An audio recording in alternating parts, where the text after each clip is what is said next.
네, 그럼 지금부터 그 2021년 한국방송학회 환경커뮤니케이션 연구회 가을철 학술대회죠. 환경커뮤니케이션 연구회 세미나를 시작을 하겠습니다. 그럼 그 최영규 교수님께서 박수로 시작을 할까요? 예, 박수 시작. 예, 그래서 그 저희가 그리고 외부로다가 이렇게 뭐 공지가 나간 게 아니기 때문에 그 발표자 그리고 토론자, 사회자 이렇게 모시고서 진행을 하겠습니다. 그러면 최영규 교수님을 박수로 맞이하고 최영규 교수님 진행해 주시죠. 그럼. 네, 알겠습니다. 감사합니다. 네. 어, 뭐, 많이 뵌 분들도 계시고요. 반갑습니다. 뭐, 이렇게 저희들끼리 모였기 때문에, 편하게 진행을 하면 될 것 같아요. 우리 한 7시 반 정도까지 하면 되는 거죠, 회장님?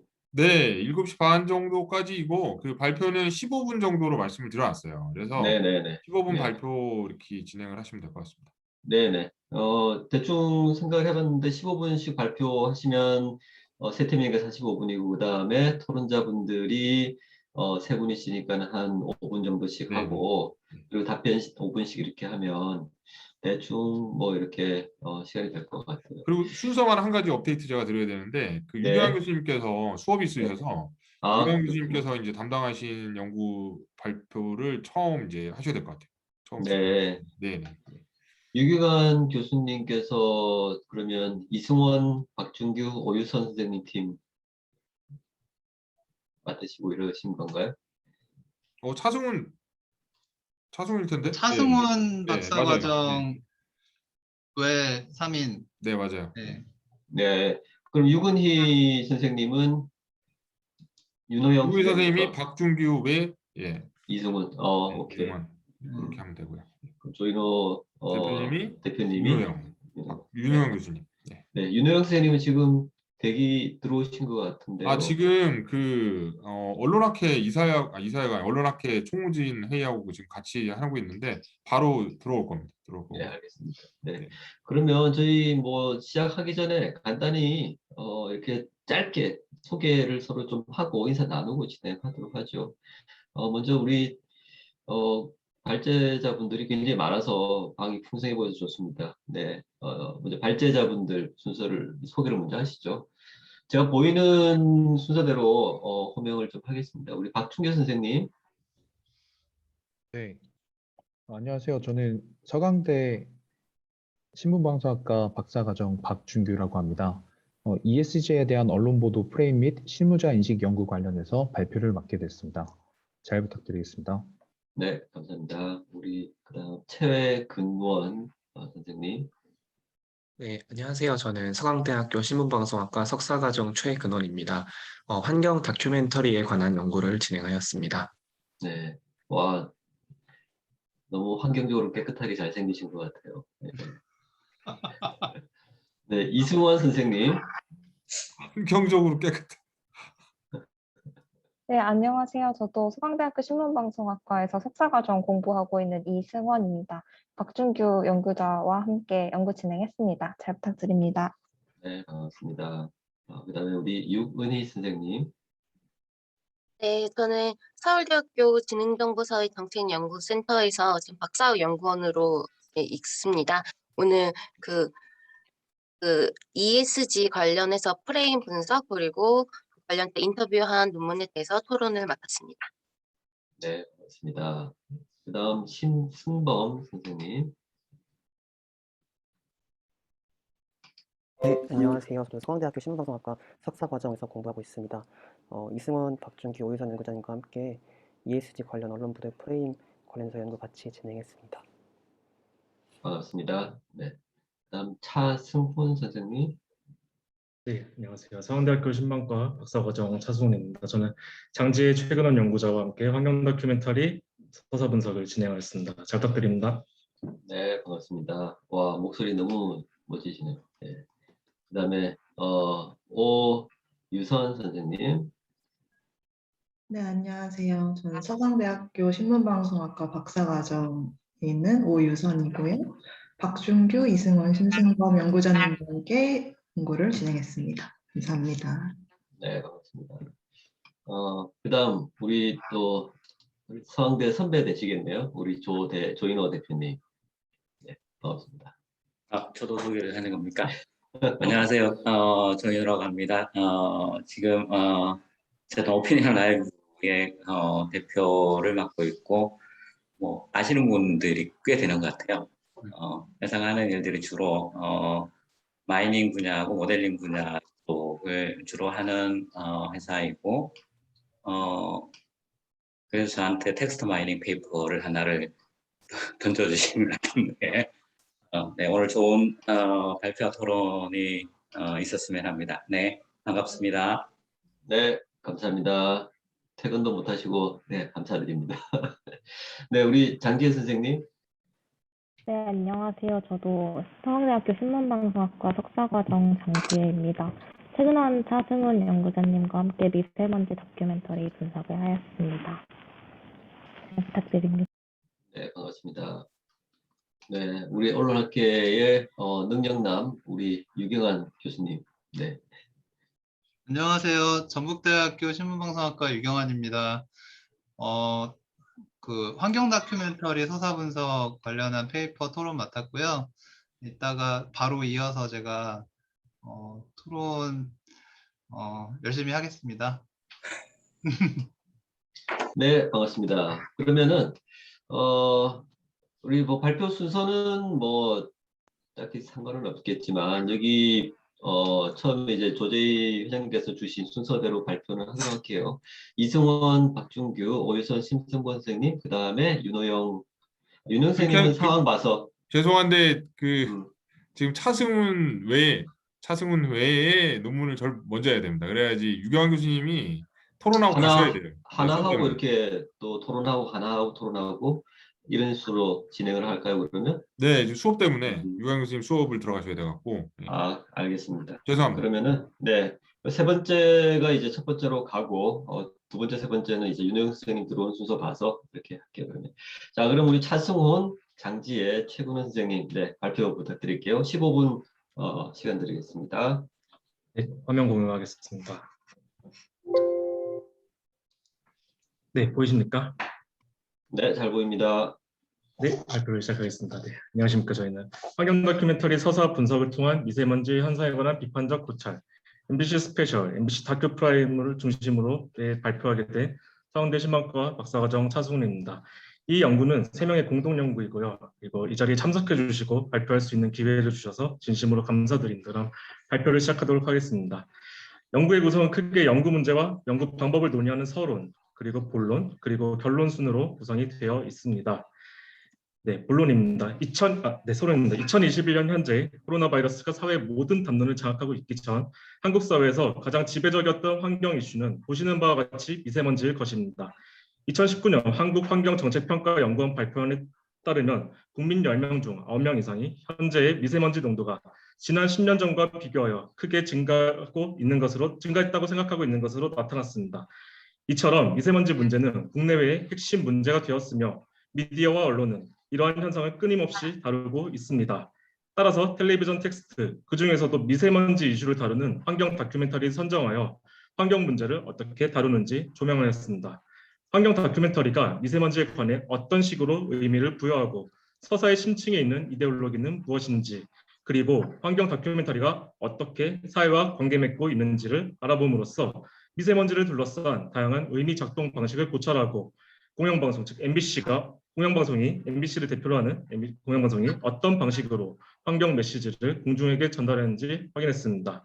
또한 이와 함께 2021년과 2010년대 중반의 에피소드를 비교하여 미세먼지를 둘러싼 시기별 의미 변화의 차이를 함께 알아보았습니다. 네, 환경 커뮤니케이션과 환경 다큐멘터리의 특성, 그리고 구조주의 내러티브 이론에 관한 고찰입니다. 콕스에 따르면 환경 커뮤니케이션이란 환경 문제를 구성하고 환경 문제에 대한 서로 다른 대응을 조정하는 데 사용하는 상징적 맥이라고 합니다. 또한 환경 다큐멘터리는 개발과 환경 보존의 가치가 서로 대립하는 상황에서 공중에게 개발보다 환경의 보존의 가치가 더 높다는 것을 설득하고자 하는 것으로 사회의 환경 문제에 집중하여 환경 보존 가치에 대한 공중의 지지를 얻으려는 뚜렷한 목적이 있는 다큐멘터리라고 말할 수 있습니다. 이어서 두 번째는 구조주의 이론과 내러티브 분석인데요. 구조주의는 인간의 의식이나 사유, 존재의 양식, 그리고 행동 절반에 넘어서 보편적인 보이지 않는 질서가 있다고 전제하고 이러한 분석은 보이지 않는 구조를 구성하고 있는 체계와 관계 등을 밝혀내는 작업이라 할 수 있습니다. 그리고 내러티브 분석은 서사의 의미를 이루는 구조와 관계를 파악하고 이야기가 의미를 갖기 위해 어떤 장치를 활용하여 그 뜻이 구성되는지, 어떠한 것이 배제되는지 파악하는 것이라고 할 수 있습니다. 이 연구는 구조주의 인류학자인 레비스트러스의 이양 대립, 서사학자인 치베당 토도로프의 분석들을 원용하여 분석하였습니다. 네, 선행연구 고찰입니다. 보신 바와 같이 환경 다큐멘터리에 관한 연구는 다양한 학자들이 여러 이론과 접근 방법을 통해 소수이지만 일부 분석해 왔음을 알 수 있습니다. 그러나 다큐멘터리와 연구의 소재는 대부분 자연 환경과 기후변화에 주목해 왔음을 알 수 있습니다. 따라서 저희가 주목하고자 하는 미세먼지와 관련한 다큐멘터리 연구는 발견하기 어려웠습니다. 또한 앞선 선행 연구들은 하나 혹은 공시적인 다큐멘터리만을 비교 분석함으로써 저희가 보고자 하는 시대의 흐름도 연구에 크게 반영하지 못했음을 알 수 있습니다. 따라서 위와 같은 선행 연구와 이론적 배경을 기반으로 다음과 같은 연구 문제를 도출하였는데요. 연구 문제의 첫 번째는 두 다큐멘터리가 미세먼지 위험을 어떠한 방식으로 재현하고 있고 어떠한 의미를 콘텐츠에 부여하고 있는가에 대해서 질문했습니다. 두 번째 연구 문제는 두 다큐멘터리의 방영 시기적 차이가 미세먼지 위험 서사에 어떠한 영향을 미치는지 보고자 하였습니다. 네, 연구 대상은 미세먼지를 주제로 한 두 다큐멘터리인 2014년 MBC에서 방영한 MBC 스페셜 미세먼지의 습격, 숨 쉴 수 없는 봄과 2021년에 방영한 MBC 다큐 프라임 잃어버린 봄, 오늘도 미세먼지 나쁨입니다. 본론부터는 각각 숨 쉴 수 없는 봄과 잃어버린 봄으로 압축적으로 제시하겠습니다. 이 연구는 두 다큐멘터리 서사가 어떻게 구조화되어 있고 어떤 의미를 어떻게 재현하고 있는지 알아보기 위해 서사의 구조를 해치하는 계열체 그리고 통합체 분석을 하였습니다. 또한 다큐멘터리는 영상 서사물이기 때문에 시각적으로 어떤 요소들이 결합하여 영상으로 구성하고 있는지도 파악하기 위해 시모 채트먼의 분석들, 다시 말해 이야기가 어떻게 표현되지 알아보는 담화 분석, 그리고 서사의 무엇인 이야기, 스토리 분석을 추가로 하였습니다. 네, 다음은 본론입니다. 우선 숨 쉴 수 없는 봄에 레비스트러스의 분석들을 원형한 서사구조 분석 결과는 다음과 같습니다. 즉 균형과 불균형, 균형 상태라고 할 수 있는데요. 서사의 표층에 나타난 구조는 미세먼지로 일상을 위협받는 한국, 미세먼지와 관련한 중국 사례, 그리고 다시 균형 상태는 더욱 악화된 한국의 미세먼지 상황입니다. 이 미세먼지에 관련한 이렇게 신층 의미는 미세먼지로 고통받는 한국, 미세먼지를 심화시키는 중국, 미세먼지로 더욱 고통받는 한국을 서사의 신층 구조에서 찾을 수 있었습니다. 이를 통해 서사의 표면에 드러나지 않는 미세먼지라는 기표에 고통과 중국이라는 의미를 부여하여 결국 중국의 책임이 있는 미세먼지로 인해 한국이 고통받고 있음을 나타냈습니다. 이렇게 그래서 다음입니다. 이어서 잃어버린 봄의 서사구조 분석 결과 다시 하겠습니다. 네, 이렇게 고통받는 있는 얘기를 했고요. 그래서 다음은 잃어버린 봄의 서사구조 분석 결과인데요. 표층 구조에서는 위험이 상존하는 실외, 코로나로 인한 일상 환경의 변화와 지각, 더 이상 안전하지 않는 실내를 발견할 수 있었고 서사의 신층에 잠재되어 있는 서사 구조는 인공물로 인한 피해, 인공물을 통한 대비, 인공물로 인한 위험 경감을 찾을 수 있었습니다. 사진을 먼저 보여드릴게요. 이를 통해 미세먼지의 피해를 조금이라도 경감하기 위해 공기청정기, 보신 사진과 같이 청소기와 같은 인공물로 대체하려는 것을 알 수 있었습니다. 이는 미세먼지 문제에 있어서 대중들에게 이러한 인공물을 구매하지 않으면 안 된다는 의미를 전달하고 대중을 소비자로 호명하고 있음을 알 수 있습니다. 네, 이런 테크놀로지를 계속 출연을 시키고 있고요. 그리고 다음으로 레비스트러스 신화 분석에서 원형한 숨 쉴 수 없는 봄의 이양 대립적 요소를 분석한 결과는 다음과 같으며 크게 중국 대 한국, 전쟁 대 일상, 그리고 화석 연료 사용 대 화석 연료 사용 규제, 전문가 대 일반인을 찾을 수 있었습니다. 특히 숨질 수 없는 봄에서는 한국과 중국을 대비시켜서 중국의 미세먼지의 원인이 있다는 더 깊은 의미를 부여하고 프레이밍하고 있다는 것을 알 수 있었습니다. 그리고 잃어버린 봄의 대립적 요소는 실내 대 실외, 가난 대 부유, 질병 대 건강, 전문가 대 일반인으로서 숨 쉴 수 없는 봄에 비해 잃어버린 봄에서는 중국에 관한 이야기보다는 국내 위주의 이야기와 실내와 실외라는 이양 대립적 요소로 서사가 구성되어 있음을 발견하였습니다. 네, 두 환경에 대한 이데올로기 분석은 다음과 같은데요. 두 다큐멘터리 모두 미세먼지와 환경 문제를 가장 강조하고 있습니다. 우선 첫째로 두 다큐멘터리 모두 중국과 한국을 대비하는 모습을 찾을 수 있었고, 이 속에서 자문화 중심주의 이데올로기를 서사가 내포함을 발견할 수 있었습니다. 두 번째, 미세먼지 측정기와 포집기, 현미경, 공기청정기, 그리고 D사회 청소기 등을 등장시키며 기술 만능주의 이데올로기를 내포하고 있는 것을 확인할 수 있었습니다. 셋째, 미세먼지로 고통받는 시민은 나약하고 수동적인 존재인 반면에 전문가는 해결책과 대안을 제시하는 모습을 보이며 이들의 권위를 강조하였습니다. 이를 통해 사회가 전문가에 대해 어떻게 생각하는지, 그리고 전문가에게 권위를 부여하는 방식의 재생산 방법을 발견할 수 있었습니다. 그리고 전문가의 담화는 자연스럽게 사실로 받아들여지게 하는 이데올로기적 효과, 즉 코드도 내포하고 있었음을 알 수 있었습니다. 네, 사진을 먼저 보여드릴게요. 이렇게 채트먼의 서사구조 분석 툴을 원용한 두 텍스트의 이야기 전달 방식, 즉 담화 분석은 다음과 같은데, 일단 이렇게 계속 영상도 비교하면서 이야기를 하고 있고요. 그리고 다시 넘어가서 말씀드리겠습니다. 그리고 이렇게 분석을 통해서 보면은 주된 등장인물은 미세먼지의 영향을 받은 일반 시민이었고, 다큐멘터리에서 흔히 사용되는 보이스오버, 배경음악, 다양한 숏 촬영 기법, 특수 영상 화면이나 컴퓨터 그래픽 등을 활용하여 강조하고자 하는 부분을 강조하며 이야기를 전달했습니다. 이는 두 텍스트가 텔레비전 다큐멘터리의 문법을 그대로 차용하여 생산된 텍스트라고 할 수 있습니다. 네, 그리고 이렇게 다음과 같이 맑은 날과 미세먼지로 인해 흐린 날을 극명히 대비시키고, 즉 익스트림 롱샷을 활용해서 도심의 이미지를 시청자들에게 제시하기도 합니다. 네, 마지막으로 두 텍스트의 시기적 차이인데요. 2014년 4월에 방영한 숨 쉴 수 없는 봄과 2021년 5월에 방영한 잃어버린 봄은 약 7년이라는 시기적 차이를 가지고 있습니다. 우선 왼쪽에 있는 숨 쉴 수 없는 봄은 보수 정당이 정권을 잡고 있던 당시 제작된 다큐멘터리로서 박근혜 정부의 정책 기조인 창조경제 기조에 맞춰 국가 발전을 위해 필요한 에너지원 중에서도 석탄 활용 및 원자력 발전소 운영과 공장 가동을 멈출 수 없는 상황이었고, 이런 정부의 기조에 발맞춰 국내 발생 원인에 관한 이야기의 비중을 줄이고 황사나 미세먼지 유입에 영향 관계가 있는 주변국, 그중에서도 중국에 관한 비중을 늘린 것으로 해석해 볼 수 있습니다.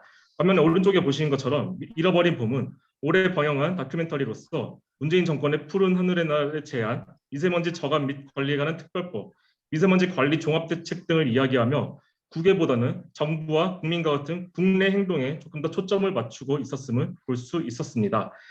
또한 코로나19 팬데믹 상태가 여전히 심각한 상황 가운데 사회적 거리두기의 시행으로 집 혹은 실내 공간에 머무는 시간이 상대적으로 증가하게 되어 나의 공간을 돌보는 것에서도 많은 관심이 향상되고 실내 공기 청정의 중요성에도 조금 서사의 힘을 실은 것을 확인할 수 있습니다. 이에 더해 정권의 변화와 함께 공영방송 MBC의 텍스트 생산의 기조의 변화도 조금은 감지할 수 있었습니다. 네, 마지막으로 결론인데요. 본 연구는 구조주의 내러티브 분석을 통해 환경 다큐멘터리가 미세먼지 문제를 어떻게 재현하는지, 미세먼지라는 기표에 어떤 의미들을 부여하고 있는지, 어떤 이데올로기적 코드가 내포되어 사회적 그리고 시청자들에게 자연스럽게 받아들여지게 되는지 연구했습니다. 연구의 함의를 중심으로 정리하면 다음과 같은데요. 우선 첫째, 미세먼지는 인간과 사회에 악영향을 미치기 때문에 이를 대비해야 함을 시사합니다. 첫 번째, 숨 쉴 수 없는 봄에서는 미세먼지의 원인 그리고 책임을 외재적 요인으로, 다시 말해 중국을 탓하고 있고, 이를 통해 한국은 미세먼지로 인해 피해를 받을 수밖에 없는 나약한 존재로 상정이 됩니다.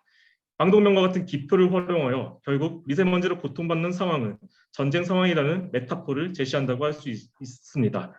둘째, 코로나19로 인해 이전 시기의 일상과는 많은 차이가 있음을 말하고 실내 미세먼지에 주목합니다. 이를 극복할 수 있는 것은 결국 테크놀로지이며, 모 기업이 청소기 등을 사용하는 장면을 삽입한 것은 결국 방송의 다큐멘터리 텍스트 또한 자본주의 사회에서 하나의 광고로 작동한 것을 알 수 있었습니다. 셋째, 두 텍스트는 생산 그리고 방영의 관점에서 시기적 차이가 있는데 다양한 변인들이 서사 구조에 영향을 미치는 것을 알 수 있었습니다.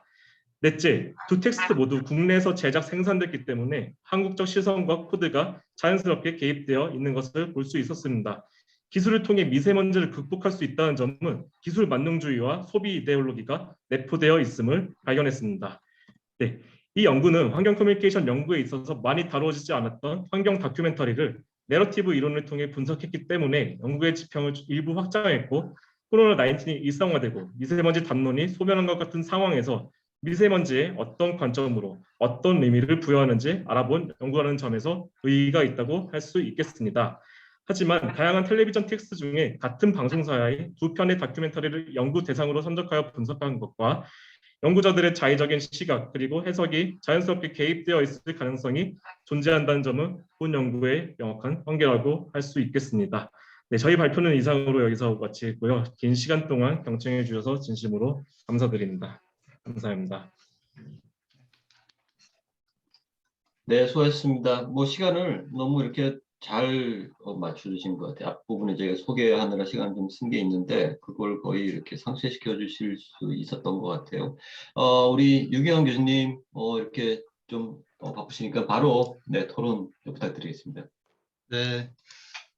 발표 잘 들었습니다. 그 발표문을 혹시 보셨으면 아시겠지만, 분석을 되게 많이 하셨고, 그 많이 한 분석을 너무 압축적으로 지금 설명을 해주셔서, 그 중간중간에 빠진 내용들이 사실 좀 생략된 내용들이 좀 많으실 거예요. 그래서, 그 시간을 좀 많이 아끼려고 발표 시간을 조금, 예, 너무 좀 그 타이트하게 잘 활용하신 것 같은데요. 일단 저희 그 오랜만에 보는 이 영상기호학에 관한 분석들, 그러니까 내러티브 분석을 되게 오랜만에 봐서 그 되게 반가운 마음에 일단 들었고, 그 이런 연구를 하는 게 이제 몇 군데 없어요. 서강대에서 아직도 예, 이 연구들 하나 이제 영상대학원 전통이 좀 아직 남아 있어서 그런가 문화연구 쪽 선생님들의 영향력도 아직 좀 있어서 그런 것도 있을 것 같고 그 환경 커뮤니케이션에 일단 계속 우리 참여를 해 주셔야 될 이제 미래 후속 세대들이잖아요. 네, 그래서 제가 원래 그 되게 쓴소리랑 잔소리랑 막 이런 걸 되게 많이 하는데 저는 학생들한테는 좀 그런 걸 좀 안 하는 편이에요. 그래서 일단 좋은 얘기들을 먼저 좀 얘기를 많이 드리려고 좀 했는데 시간이 그렇게 많지는 않아서 일단 발표 그 분석하시는데 고생 많이 하셨다는 얘기 먼저 드리고요. 예, 사실 그 영상 분석을 이제 서사 분석을 하는 게 발품이 되게 많이 들어요. 그래서 그 텍스트 하나를 보면서 이제 이 의미들을 쭉 늘어뜨려 놓고 이제 거기에서 이렇게 조합해가는 방식으로 작업을 해야 되기 때문에 이 씬과 쇼트 단위로 이렇게 구분지어서 내용들을 이렇게 쭉 배열하는 작업들이 사실 이렇게 만만치 않거든요. 그 두 가지를 이제 비교를 하신 거라서 일단 그리고 분석을 하실 때 영상 분석을 그러니까 내러티브 분석을 하시는데 이 내러티브 분석을 레비스트로스부터 해서 이 토도로프 그다음에 뒤에 이제 채트먼 이렇게 우리가 많이 들어본 이제 클래식한 고전학자들의 이야기들을 이제 좀 많이 가지고 오셨어요. 그래서 이제 분석을 하시려다 보니까 양이 되게 많아졌죠. 네, 그래서 분량이 되게 많은 풍부한 분석이 이루어졌다 라고 생각이 들고 그래서 일단 너무 고생하셨다는 말씀 먼저 드리고요.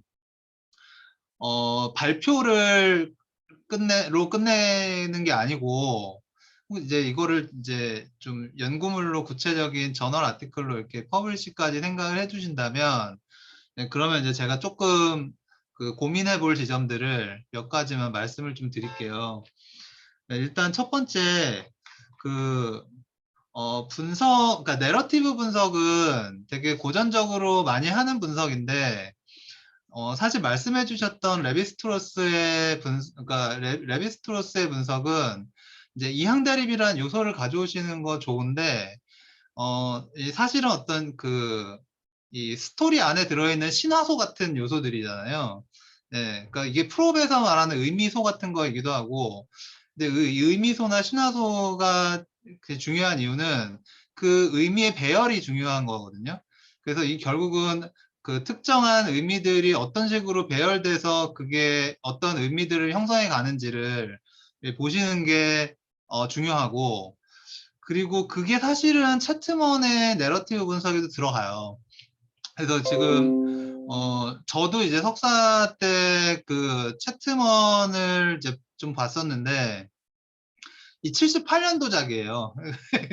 사실 한 50년 동안 그 우려 먹고 있는 채트먼 이제 내러티브, 네, 그 스토리하고 디스코스가 있죠. 그 이제 디스코스는 지금 그러니까 두 가지를 사실 다 하려고 하시는데 이 스토리는 사실 구성 요소를 보면 그 스토리 안에는 그 이벤트가 있고요. 네, 그 다음에 이벤트를 위해서 구성되어 있는 구성물들이 있습니다. 대표적인 게 이제 인물이죠.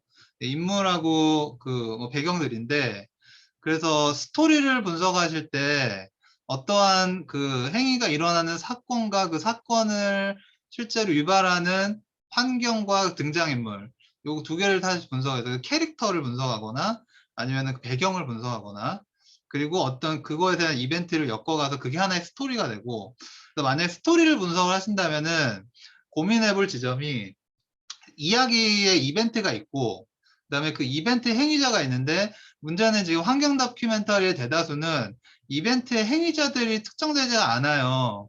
그러니까 이게 배경이에요. 그래서 제가 볼 때는 보통은 이게 다 등장 인물들을 기본으로 해서 내러티브가 구성이 되거든요.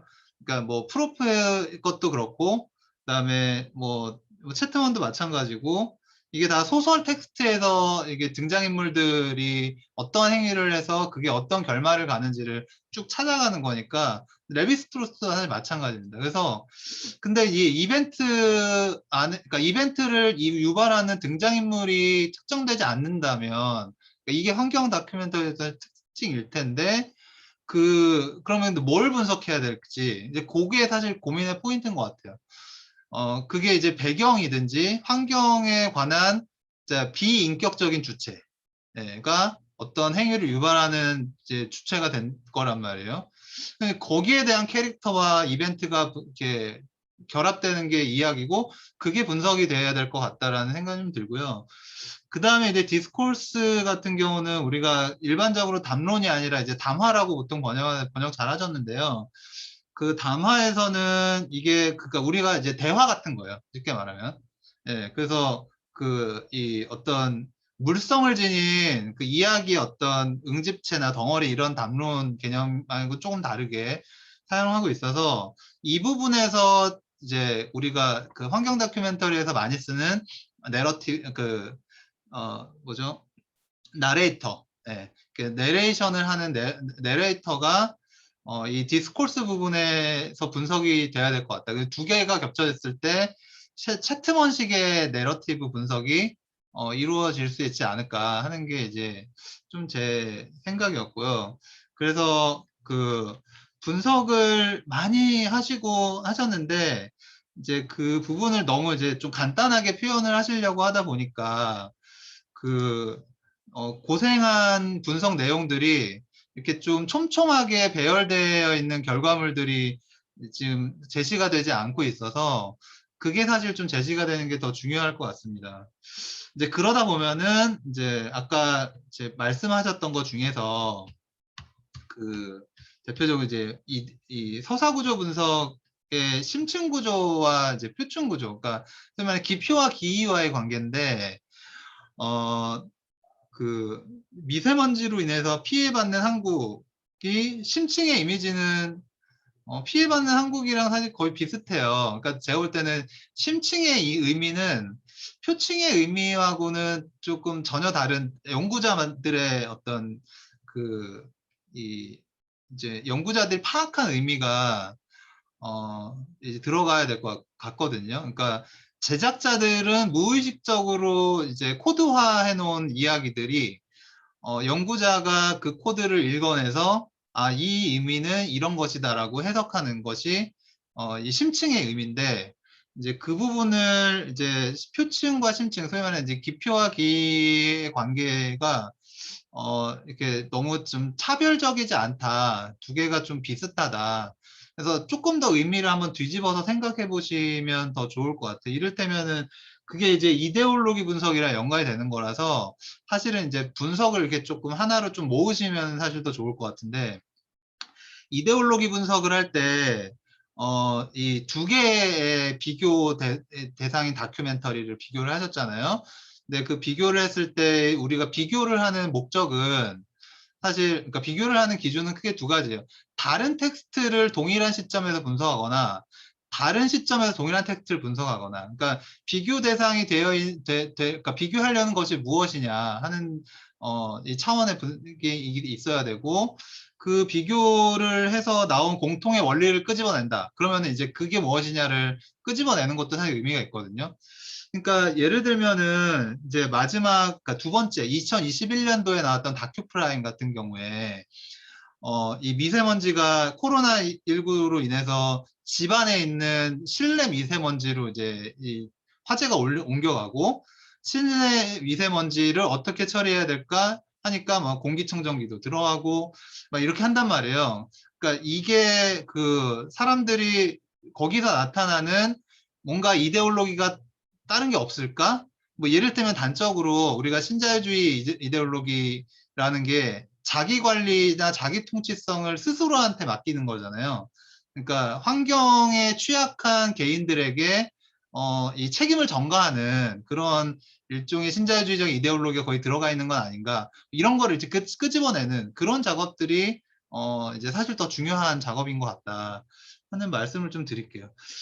그 외에도 이제 조금 더 말씀드리고 싶은 게 많은데, 사실 너무 반가운 마음에 이제 되게 재밌게 잘 읽어서 좀 논문으로 이제 좀 잘 발전시켜서 예, 그 좋은 그러니까 성과들 좀 얻으셨으면 하는 바람이 있습니다. 근데 시간 관계상 제가 여기서 마무리하고요. 혹시나 저랑 더 얘기하고 싶으시면 예, 제가 개인적으로 연락처 드릴 테니까 따로 예, 질문해 주시면 언제든지 제가 예, 제 느낌과 좀 더 다른 코멘트들 드리도록 하겠습니다. 예. 시간 마쳤습니다. 네. 근데 왜 이렇게 긴 느낌이었죠? 너무 감사합니다. 네. 내러티브 분석을 유경아 교수님 또 옛날에 좀 하셔서 굉장히 또 좋은 말씀 주신 것 같습니다. 저 두 번째는 우리 윤호영 교수님 페이퍼 네, 이렇게 들어보도록 하겠습니다. 안녕하십니까, 선생님? 네, 안녕하세요. 늦었습니다. 네네. 언론 학회 있느라고 늦었습니다. 네, 제 선생님. 발표에 앞서서 첫 번째 페이퍼 저도 잠깐 코멘트 하나 드리면, 페이퍼를 양적 연구로 받고 싶으시면 찾아주시죠. 제가 프레임 다이 프레임으로 다 나눠드리고, 다큐멘터리 그 말로 되어 있는 거 다 텍스트 분석으로 다 바꿔드리겠습니다. 그래서 양적으로 바꾸고 싶으면 언제든지 찾아오시죠. 제가 바꿔드리겠습니다. 프레임 다이 프레임으로 사진을 다 나눠드리겠습니다. 예. 네. 제가 할게요. 저랑 같이 하시죠. 네. 이건 뭐 전혀 다른 페이퍼가 나올 수 있겠네요. 동일한 주제로. 네. 네, 그럼 윤영 교수님 부탁드리겠습니다. 예, 발표하겠습니다. 네, 15분 드리겠습니다. 예, 지금부터 15분 말씀드리겠습니다. 원래 이거는 워킹 인 프로그레스고요. 완벽하게 진행된 논문은 아닙니다. 지금 하려고 하고 있고요. 그 다음에 이제 그 정확한 사항이라기보다는 이렇게 커뮤니케이션 논문이라기보다는 그냥 환경 논문 정도라고 생각하시면 좋을 것 같습니다. 그래서 그렇게 말씀드릴 수 있을 것 같고요. 제목은 사실은 이제 좀 캐치하게 만들어 봤는데, 원래 주요 내용은 이 얘기는 아니고요. 그러니까 예를 들면 이 뒤에 있는 비하인드 스토리는 과연 사람들이 친환경 자동차를 원했느냐, 아니면 정부가 밀어서 수요를 만들어냈느냐, 뭐 이런 기술과학적인 이런 배경을 담고 있습니다. 사실은 이와 관련된 논의들이 되게 많은데, 사실은 이제 사회기술로 체제론이라는 이론이 있는데, 기술과 환경이 서로 맞물리면서 전환하는 과정에 대한 설명이 있고요.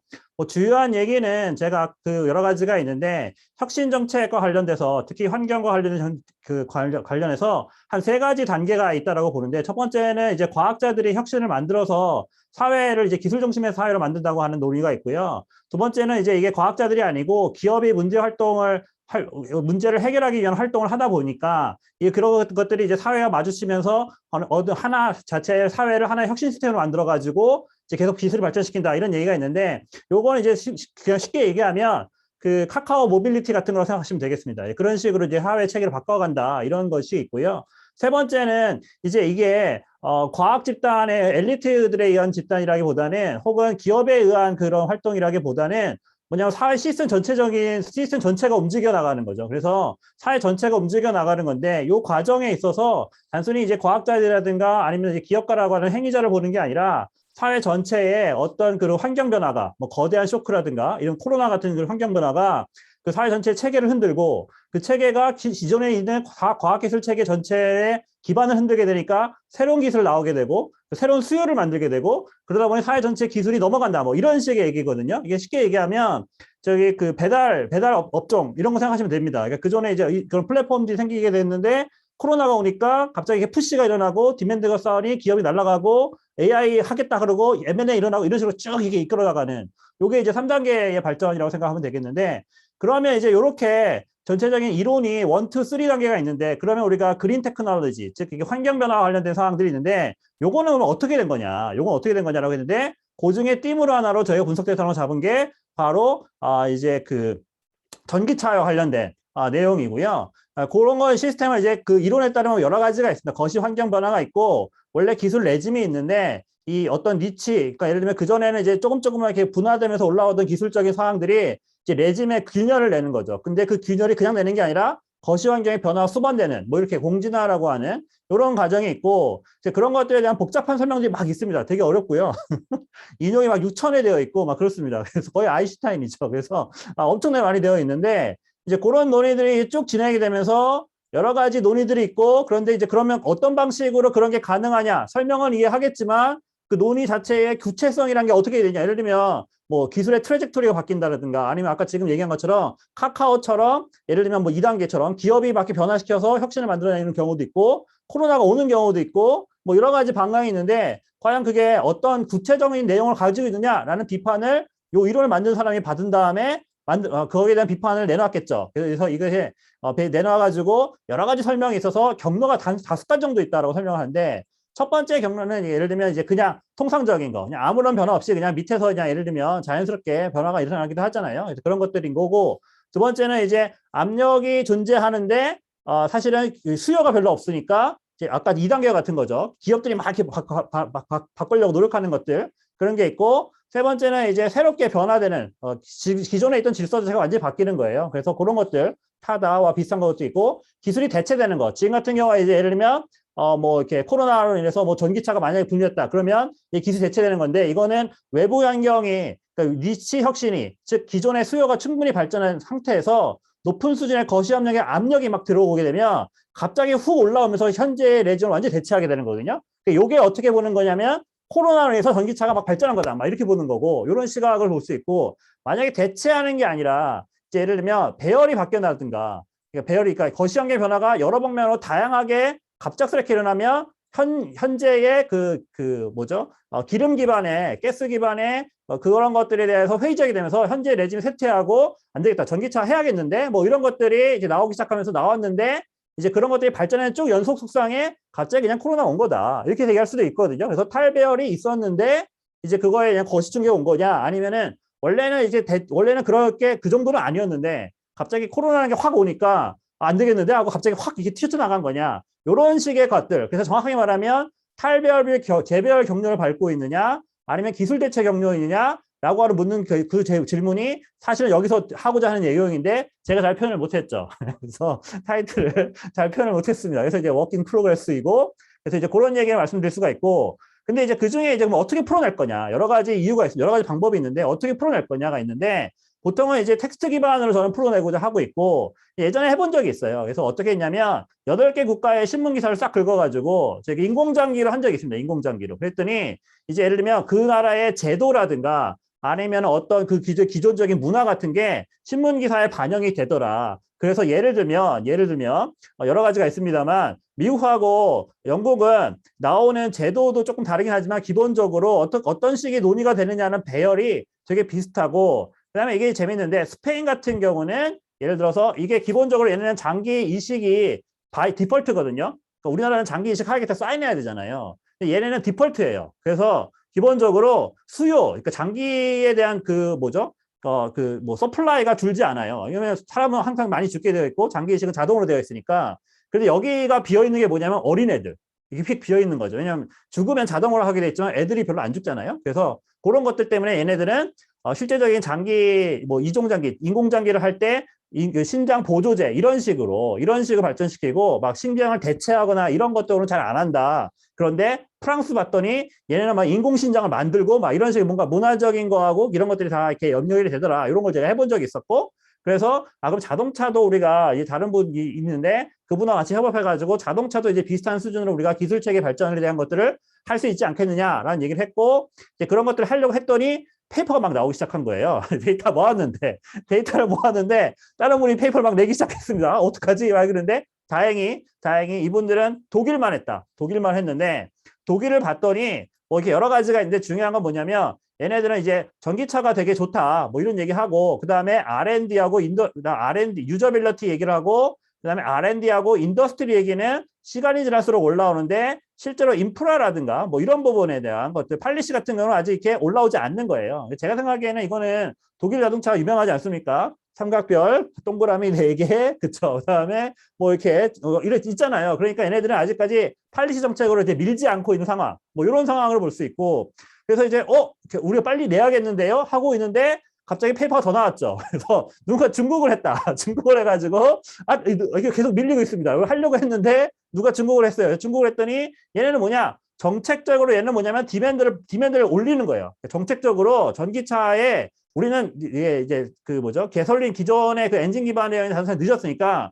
우리는 아예 처음부터 전기차를 깔아버려야겠다 생각하는 거죠. 그래서 전기차에 대한 수요도 만들고 정책을 놓고 해가지고 쭉 밀어버리는 완전히 레귤레이션을 풀어주고 쭉 밀어주는 이런 식의 정책들을 중국이 했다라는 거죠. 그래서 보시면 이런 식의 그런 여러 가지 행위들이 요 각각의 국가의 상황에 따라 어떤 방식으로 움직이느냐 상당히 다르거든요. 이런 것들을 할 수가 있는데 그러면 오케이 알겠다. 그래서 독일도 나왔고 그다음에 중국도 나왔잖아요. 그러면 원래 우리가 해석했던 건 뭐냐면 아니 그러면 전 세계는 어떤데? 이런 생각이 드는 거죠. 전 세계는 어땠는데? 뭐 이런 겁니다. 그래서 했더니 뭐 전 세계라고 해봐야 여기 중국하고 독일 들어갔으니까 기껏해 이제 우리나라, 일본, 그다음에 뭐 이탈리아, 프랑스, 그다음에 미국 요 정도거든요. 요 정도입니다. 요 정도인데 그래서 이제 근데 이제 얘네들이 이제 그 각각 전체 국가에 다 전 세계에 퍼져져 있으니까 그래서 그러면 우리 전 세계를 해보자라고 한 거고요. 그래서 데이터가 여기 전체 글로벌 오토모티브 인더스트리에 대한 데이터베이스가 있습니다. 여기에 쫙 모든 뉴스를 다 모아놨거든요. 사람 뉴스 다 있어요. 그래서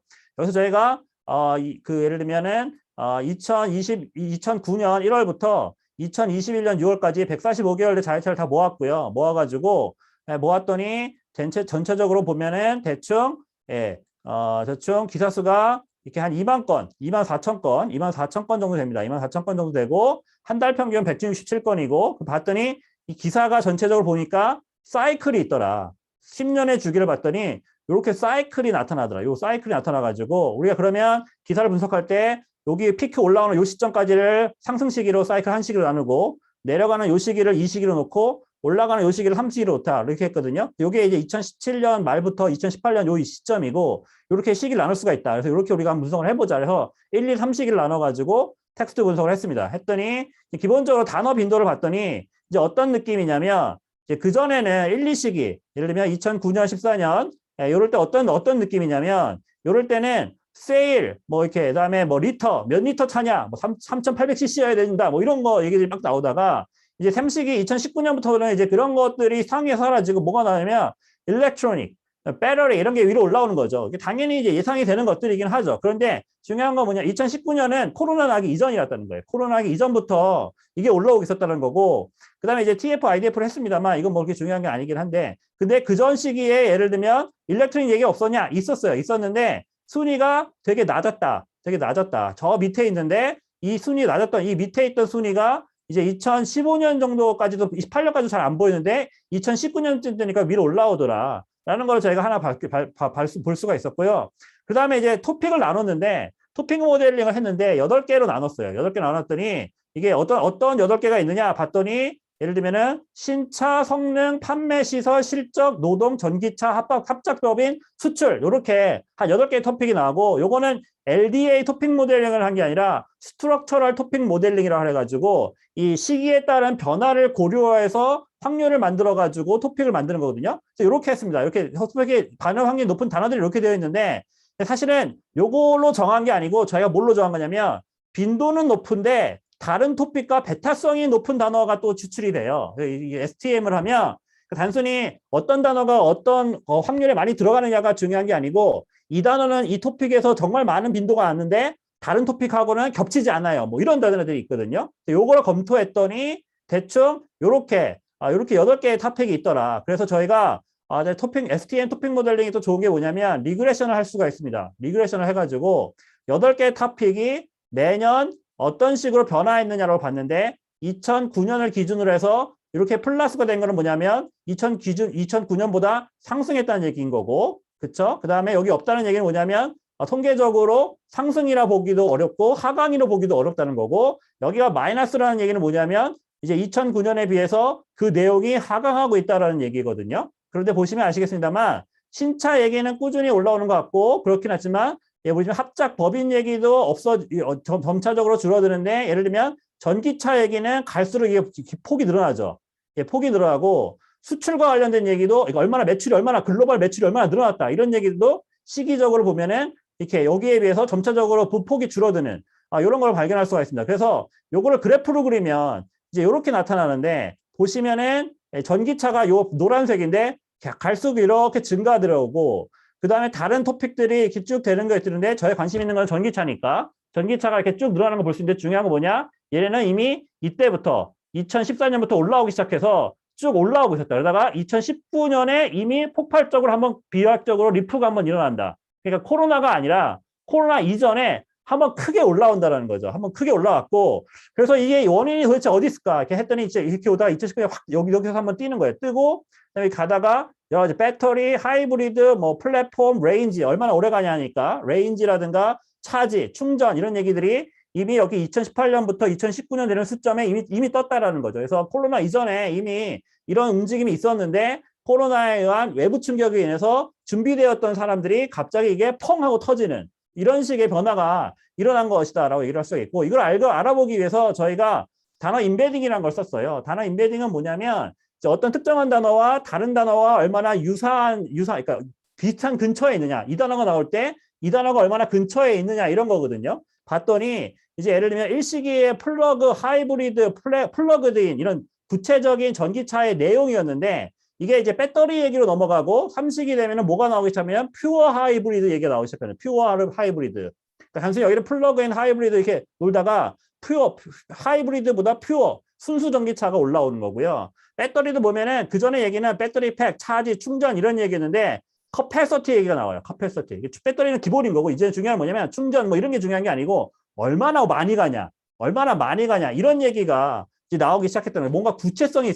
있어졌고 이거는 이제 다른 것들 해도 마찬가지입니다. 배터리와 일렉트로닉을 다 같이 해보면 이때면 더 재밌는데 팩, 파워, 레인지가 되고 이때는 차지예요. 그러니까 충전이 중요했던 시기였는데 이제 차지 얘기 없는 거예요. 인프라 얘기 없고 배터리 자체가 얼마나 오래 가냐 이런 얘기로 완전 구체적인 내용으로 완전히 바뀌었다. 이런 걸 말씀드릴 수가 있어요. 그래서 결과적으로 이런 관계를 봤을 때 우리가 이걸 어떻게 이해할 거냐. 그래서 보시면은 뭐 이렇게 전기차 중심으로 뚜렷하게 이동했고 그 다음에 내부적인 변화가 있었다. 예를 들면 전기차 충전 인프라와 전기차 기종의 변화에 대한 얘기가 나와 있다. 1, 2세대는 하이브리드가 대세였는데 순수 전기차가 많아지고 그 다음에 보시면은 이게 퓨어 아까 얘기했듯이 레인지에 대한 얘기, 인프라가 이미 있는 상태에 대해서 얘기로 많이 나눠졌다 해서 결론적으로 말씀드리면 어떤 거냐.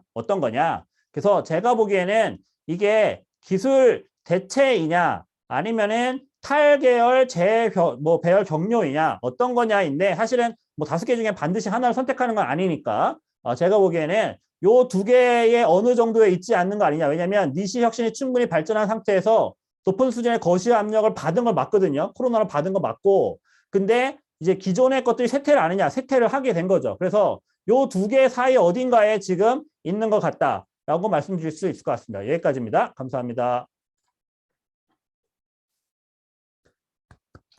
네, 감사합니다. 네, 아주 뭐 클리어하고 이노베이티브한 리딩 페이퍼가 될 수 있었는데 다른 나라에서 먼저 하신 것 같아요. 근데 굉장히 흥미있는 주제고 빨리 완성된 페이퍼 갔으면 좋겠습니다.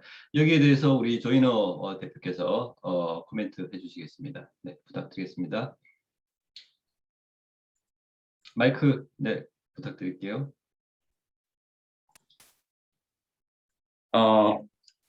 아까 윤 교수님한테는 제가 인사를 따로 못 드렸네요.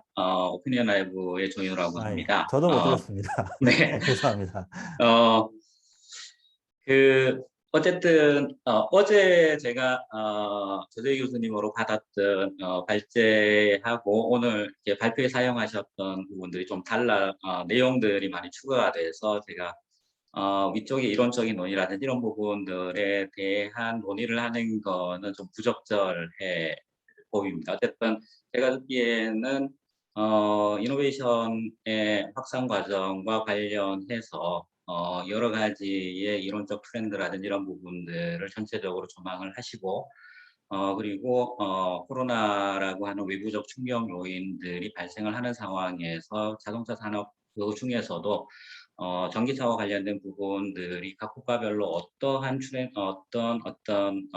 혁신의 확산 모델들을 따르고 있는가라고 하는 부분들을 비교 연구한다라고 하는 측면에서 대단히 흥미롭고 최종적인 연구 결과가 상당히 기대되는 그러한 연구라고 생각을 합니다. 어쨌든 오늘 여기 분과에 들어와 계시는 분들이 사실은 윤 교수님께서 사용하시는 이런 방법론에 대해서 관심은 있지만 상당히 조금은 거리를 두고 있는 그런 학생분들이나 아니면 여기 참여자분들이 많으실 것 같아요. 그래서 거기와 관련해서 몇 가지 제가 윤 교수님한테 추가적인 설명들을 좀 부탁을 드리는 그러한 형태로 제 디스커션을 하는 게 어떨까 싶습니다. 일단은 뭐 텍스트 마이닝과 관련된 부분들에 있어서 최근에 토픽 모델링을 적용하는 사례들이 상당히 많이 늘어나고 있고 어쨌든 그 과정에서 가장 파퓰러하게 사용되고 있는 방법론은 LDA를 적용하는 방법인데 사실 이 부분에 상당히 문제가 있다라고 하는 부분들은 널리 알려져 있는 사실입니다. 그래서 이런 부분들이 가장 크게 문제가 발생하고 있는 부분들은 우리가 생각했던 토픽들의 구성들이 잘 안 이루어진다라고 하는 부분들, 그 다음에 인터프리터빌리티 쪽에서 문제들을 발생을 시키면서 레이블링을 할 수 있을 만한 정보의 구성들이 잘 안 된다 이런 부분들, 그 다음에 뭐 추가적으로는 레이블링과 관련된 릴라이블리티를 어떻게 확보할 것이냐라고 하는 부분들까지 포함을 해서 여러 가지 문제들이 제기가 되고 있고, 그래서 LDA 커뮤니티 쪽에서는 이 부분들을 개선하기 위해서 슈퍼바이즈 있는 형태를 사용하는 경우도 있고 하이어라키컬한 형태의 추가적인 정보들을 구성을 하는 그런 형태들도 진행이 되고 있는데 물론 그 LDA 기본적인 트렌드를 따르기는 합니다만 지금 윤 교수님께서 지금 방법론으로 사용하고 계시는 스트럭처럴 토픽 모델링의 경우가 이런 문제들을 일정 정도 해소시켜주는 그러한 효율적인 방법론으로 최근에 상당히 많이 각광을 받고 있는 그런 부분입니다. 그래서 아마 여기 계시는 분들께서도 그 STM과 관련된 부분들에 대한 논의들을 한번 좀 커버를 해 보시는 것들이 어떨까 이렇게 생각을 합니다.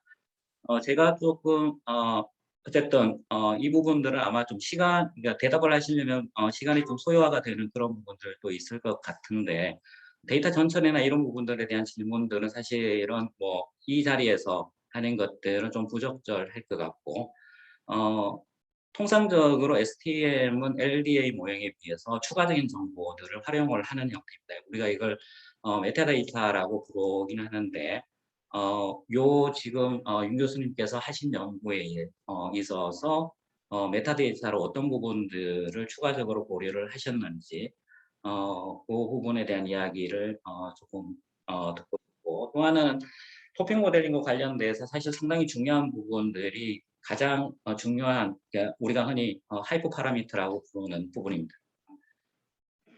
모델이 자체적으로 구성해 주는 부분들이 아니라 연구자가 초기에 세팅한 그러한 값들이 있습니다. 대표적인 부분들이 토픽의 개수를 이야기를 합니다. 윤 교수님께서 지금 연구에서 토픽의 개수를 8개 정도로 결정을 하셨는데 이 토픽의 결정 과정들에 대해서 좀 설명을 주시면은 아마 여기 참석하신 분들이 모델링 자체를 이해를 하는 데 좀 도움이 됩니다. 그리고 제가 이 부분은 저도 상당히 문제의식을 갖고 있지만 해결 방안들이 잘 안 보이는 그런 부분들인데 일단은 LDA 모형이나 STM 모형이나 다 백오브 워드 방식이라고 하는 단어들을 형태소 분석을 하고 난 다음에 맥락적 정보들을 다 탈락을 시킨 정보들을 문서별로 이렇게 구성된 단어들의 문치를 활용을 하는 이러한 방법입니다. 그리고 워드 임베딩이라고 하는 방법도 사실은 그와 유사한 형태로 그 벡터 스페이스를 계속해서 확장을 해가는 이러한 방식을 취하고 있습니다. 이 두 가지 방식의 가장 큰 문제는 지금 제가 말씀을 드렸던 것처럼 맥락적 정보를 가지지 못함으로 인해서 단어가 가지고 있는 중리성 부분들, 앰비귀티를 처리하는 부분에 대해서 상당한 한계들을 가지고 있다라고 하는 부분입니다. 그리고 이러한 한계가 실질적으로 해석 가능성의 영역에도 여러 가지 문제들을 끼칩니다. 예를 들면 아까 윤 교수님께서 말씀을 하셨던 electric 뭐 이런 단어들이라든지 아니면 capacity 이런 단어들이 상당히 다양한 맥락에서 다양한 의미로 사용이 될 수가 있습니다. 근데 이러한 단어들을 그대로 어떤 비교의 목적으로 사용할 경우에 사실은 그 우리가 흔히 이야기하는 단어가 가지고 있는 어떤 차별성이 있음에도 불구하고 동일한 단어가 사용되었다라고 하는 의미로서 단어가 가지고 있는 인플루언서를 영향, 뭐 이런 중요성 이런 부분들이 오버에스티메이트 되는 그러한 과정들도 우리가 상당히 주의해야 되는 부분들로 이야기를 하고 있는 영역입니다. 그래서 한 3가지 정도 이렇게 제가 윤 교수님께서 좀 이렇게 방법론과 관련돼서 이렇게 어떤 방법으로 진행이 되었다라고 하는 부분들을 좀 설명을 주시면은 저도 그렇고 오늘 여기 토론 여기 모임에 참석하신 분들한테도 상당히 앞으로 연구를 진행을 하는데 도움이 될 것 같아서 말씀을 드립니다. 네. 네, 감사합니다. 그러면 한 5분 정도의 답변을 좀 부탁드릴게요. 방법론에 대해서 질문 주셨는데 3가지 주셨는데 특히 이제 그 맥락적 정보가 이제 빠지는 부분에 대해서 어떤 해석에 대한 어떤 그 자의성 이런 부분에 대한 부분 좀 말씀 좀 주시기 부탁드리겠습니다. 네, 윤영 교수님 부탁드리겠습니다. 예, 말씀 감사드립니다. 사실은 그 부분들이 이미 이렇게 지적이 되어 있는 부분이 맞습니다. 말씀하신 사항들은 저희 토픽 모델을 많이 하시는 분들이 이미 지적을 하고 있고, 사실은 이제 가장 유명한 페이퍼가 이 3개 페이퍼가 아닐까 싶습니다. 그래서 이 3개 페이퍼에서 볼 수 있듯이 사람이 어차피 결국에는 해야 된다라는 얘기를 토픽 모델링 하신 분들도 말씀을 하시고 계시기 때문에 저도 뭐 컴퓨터로 주로 하고 있습니다만 사실은 정확하게 그 리서처가, 그러니까 이거는 이제 학생들에게 가르칠 때 똑같거든요. 똑같은 데이터 주고 똑같은 코드 줬는데 분석해 온 게 엄청나게 달라요. 그래서 물론 이제 여기는 이제 잘하는 친구 못하는 친구도 있지만 내용 자체가 다르다는 얘기도 있죠. 근데 그렇긴 한데, 그래서 사실은 그런데 이제 그 솔루션이 없다라는 게 가장 큰 문제점이라고 하는데, 사실은 가지고 있는 장점도 얼마든지 크게 많이 있을 수 있다고 생각합니다. 그래서 이런 것들은 사실은 저희가 지속적으로 저희가 이제 감안해야 된다고 생각하고 있고, 저도 말씀하신 대로 그 파라미터 실렉션 같은 문제는 되게 중요한 문제라고 생각하고 있고, 근데 이제 여기 보시면은 3개 페이퍼에서 모든 페이퍼들이 공통적으로 지적하고 있는 게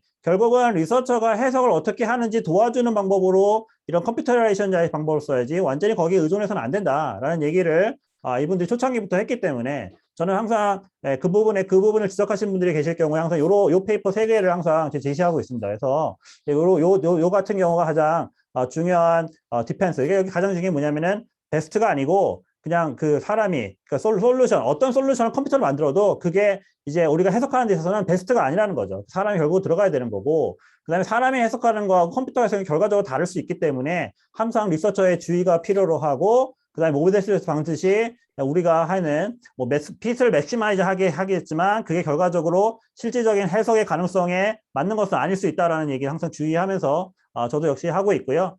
그런 점에서 요까지 3가지 페이퍼 정도를 저희가 항상 말씀드릴 수 있을 것 같고, 그 다음에 이제 말씀하신 것처럼 워드 임베딩 같은 경우가 아까 알고리즘적으로 보시면은 이게 그 주기적인 단어일 수 있는데 이제 그거 어떻게 되느냐. 사실 워드 임베딩은 그런 거를 좀 뛰어넘는다고 저는 생각하고 있습니다. 예를 들면은 이 똑같은 단어가 어느 단어 근처에 있느냐에 따라서 사실은 저희가 해석이 가능하다고 보거든요. 그래서 보시면 여기도 브로드캐스트라는 단어가 여기 스캐러, 시드 이런 식의 단어 옆에 있느냐, 아니면 여기 게이라는 단어 맞춰갑니다. 여기 이쪽에 있는 라디오, BBC 이쪽에 있는 단어 옆에 있느냐에 따라서 중의성이 완전히 달라진다. 그래서 이게 1800년대는 브로드캐스트라는 거는 씨 뿌리는 거였는데 이제 이게 이게 90년대 오면은 씨 뿌리는 게 아니고 라디오, BBC 이렇게 연결되는 거다라는 걸 알 수 있거든요. 그래서 워드 임베딩을 같이 사용하면 중의적인 뜻이라 하더라도 근처에 어떤 단어가 있느냐에 따라서 우리가 해석이 가능하니까 이제 그런 해석을 가지고 이 단어가 중의적인 뜻이 아니고 한 가지 뜻을 가지고 있고, 그런데 마침 옆에 봤더니 그런 단어들이 옆에 있는 거죠. 그래서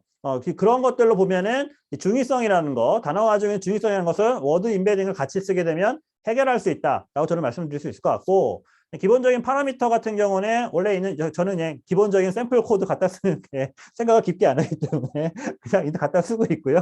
그다음에 뭐 디폴트인데 뭐 이렇게 얘기하면서 그 고치면 리뷰어가 너 왜 고쳤냐 이러는데 퍼블리시드 앤 페이퍼에 있는 파라미터 그냥 썼다 이렇게 생각, 이렇게 저는 그냥 이렇게 말씀드리는 가장 편한 디펜스 방법이라서 그냥 그렇게 쓰고 있고요. 그다음에 이제 여기 있는 하이퍼 파라미터 같은 경우는 이어 연도를 썼습니다. 연도를 써가지고 연도에 따라 달라지는 걸 말씀드렸고, 그다음에 이제 단어의 그런 전처리 같은 경우는 영어 같은 경우는 조금 더 있어서 레마타이제이션이라고 해가지고 이게 단순히 이제 우리나라 말의 어근 뭐 이런 게 아니라 원형 자체를 찾아가는 이 전처리 과정이 있는데, 요거 이제 패키지가 있어요. 패키지가 있어서 요 패키지를 기준으로 저희가 특히 STM에는 이게 있기 때문에 혹은 뭐 이게 STM에만 있는 건 아니긴 합니다만 뭐 LDA 토픽 모델링 할 때 쓸 수 있는 거긴 한데 이런 식으로 쓰고 있습니다. 그래서 저도 역시 말씀하신 사항들을 잘 참고하고 있고요. 그래서 그 부분에 대한 해결은 안 된다고 생각합니다. 그래서 여전히 저는 그 토픽 모델링에서 리서처의 역량이 뭐 지금 아까 앞에 있는 페이퍼도 내러티브 분석을 하셨습니다만 거기서도 리서처의 역량과 도메인 지식과 이런 여러 가지 그런 난리지 기호학적인 특징이 되게 중요하잖아요. 저는 그래서 컴퓨터에서도 여전히 그 특징은 되게 중요하다. 그래서 어디까지나 처음 토픽 모델하는 사람과 되게 많이 해본 사람의 스킬은 다를 수밖에 없다는 생각이 들고, 그러면서 열심히 하고 있습니다. 그래서 그 부분은 제가 이렇게 말씀드릴 수 있다고 말씀드릴 수 있을 것 같습니다. 예, 감사합니다.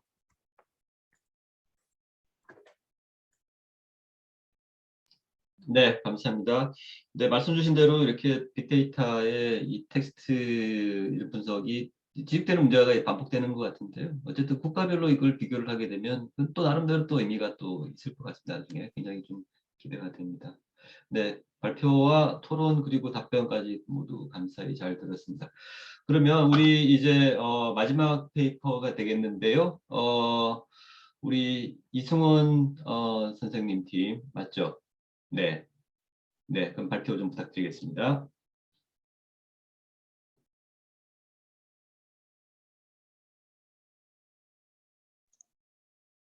네, 화면 네, 잘 보입니다. 잠시만요.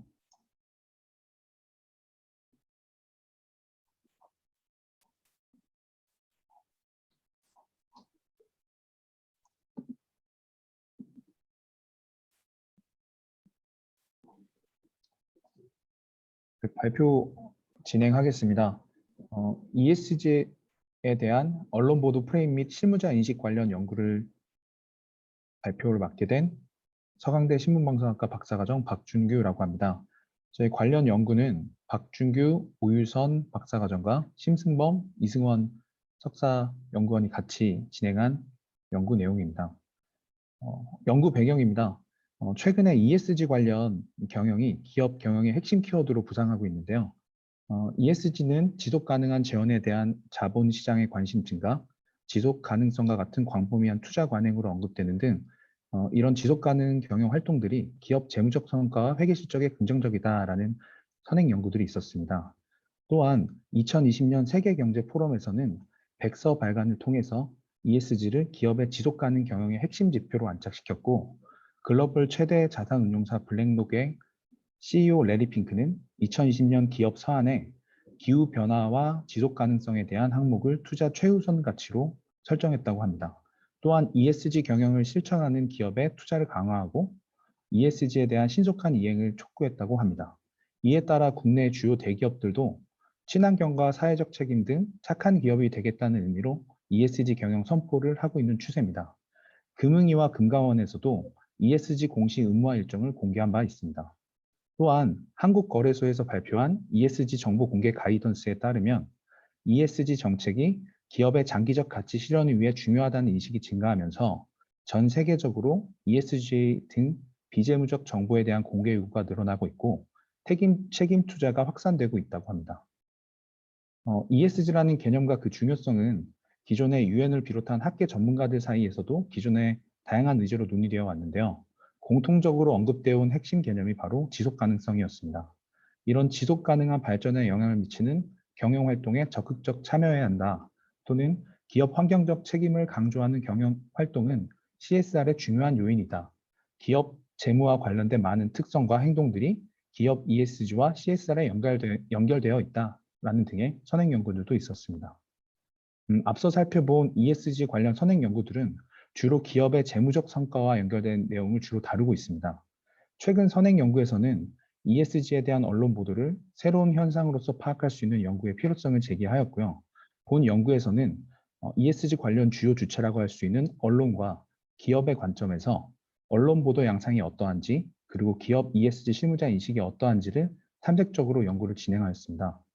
따라서 기업 보도 양상 및 보도 프레임 분석을 통해서 언론 보도 특성이 어떠한지를 살펴보고 실무자에 대한 심층 인터뷰를 통해서 내용을 살펴보았습니다. 마지막으로 관련 내용을 통합적으로 분석해서 바람직한 ESG 실현을 위해 기업과 미디어가 나아가야 할 방향에 대해 모색하게 되었습니다. 이론적 배경입니다. 시간 관계상 좀 빠르게 여기서부터는 좀 속도를 내겠습니다. 일단 미디어 의제 설정 기능인데요.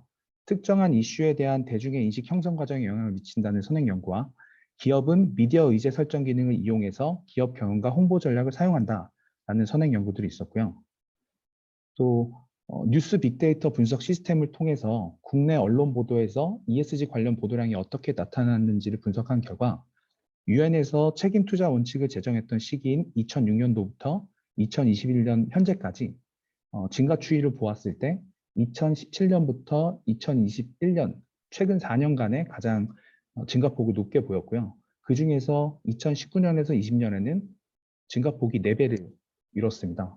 그 주요 원인으로 파악해 보건대 2017년 문재인 정부 출범 당시에 친환경과 신재생 에너지를 강조하는 에너지 정책을 발표했었고 가장 최근에는 문 대통령이 ESG 경영 확산의 원년을 삼겠다고 정책 브리핑에서 발표한 바 있습니다.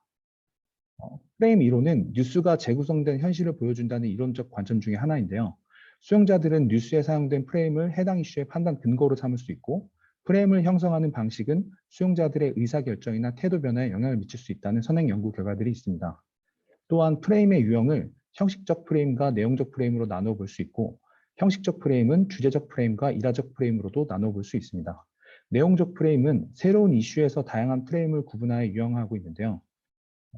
경제적 결과 프레임, 환경 프레임, 설명 프레임 등 다양한 프레임으로도 연구가 진행되어 왔습니다. 또한 보도 프레임을 연구할 때 언론사, 정보원, 언급 정도에 따라서 다양한 방식으로 분석이 이루어지고 있습니다. 그래서 본 연구는 선행 연구에서 사용된 프레임을 변형하여 프레임을 분석하였고요. 그에 따라서 보도 프레임이 어떠한 특성을 나타내고 있는지, 그리고 ESG 관련 기사의 언론사와 정보원에 따라 어떤 내용 프레임이 나타나는지, ESG 언급 정도는 어떠한지 등에 대해서 살펴보았습니다. 심층 인터뷰에 앞서 이론적 배경은 ESG 활동 주체로서의 기업이 어떤 영향을 미치는지를 살펴봤는데요. 우선 기업의 윤리적 경영과 기업 가치가 재무적 성과에 정의 상관관계를 보여왔고 환경과 민감한 산업에 종사한 기업에서 자발적 환경 공시 수준과 기업 가치의 양의 상관관계를 보였습니다.